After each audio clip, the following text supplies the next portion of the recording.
which wasn't even a mission that you needed SEALs for. I don't understand the whole thing. Well, I think it's a reminder how dangerous war is. My understanding of it was that as they cross-stacked over to an available helicopter, it probably wasn't their choice of helicopters, but they were run to the sound of guns, and I applaud that. I think what the guys face in Afghanistan is a very tough rules of engagement, and to me, either we fight or we go home. I think you're morally bound to make sure that our troops in harm's way have everything they need to win. Absolutely. But when you're bunkered down, you're not allowed to fight at night. You're not allowed to, go in these different areas. You're not allowed to engage, and the rules of engagement become so tight that you effectively are on defense. You can't win in war playing defense. You got to take the momentum of the enemy and hit them hard. And to me, my daughter's a Navy diver. My son-in-law is a Navy SEAL.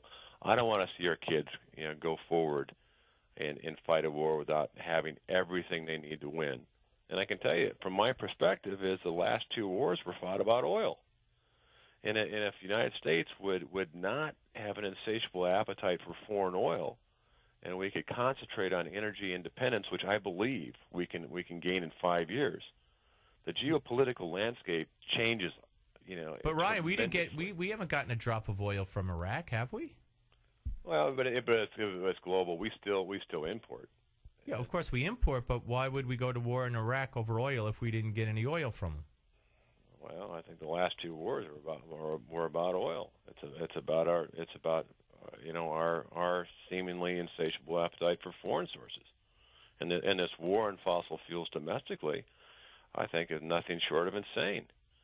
Everyone wants clean air, clean water. We get it, but also is that energy independence has got to be the top of the priority list. Absolutely. We have the Keystone Pipeline that's being delayed by this administration, and they're never going to approve it. We have all kinds of ways, fracking and other ways, and natural gas under there, enough to make us self-sufficient. But now he's got a war on coal going, and it's until we change presidents, if it's not too late by that time, then it's never going to happen. But Ryan, I wish you all the best, and thanks for taking the time, sir. Well, thank you, and follow me on RyanZinke.com. And I appreciate the support out there. And I have to tell you, I think it's changeable, and I think we can turn the ship around in Washington D.C. Well, I hope you are right. Thank you, Ryan. RyanZinke.com. It's RyanZinke.com. All right, folks. We're going to come back. Like I said, still ahead on today's show. We're going to have Ann Coulter. We're going to have Tom DeLay. We're going to talk to Sally Cohn from Fox News and the Daily Beast. So we got a lot coming up. I just don't buy this war for oil. I mean, if you're going to say that the war is for oil, and I say, well, we went to war and we didn't get any oil. Where's the oil?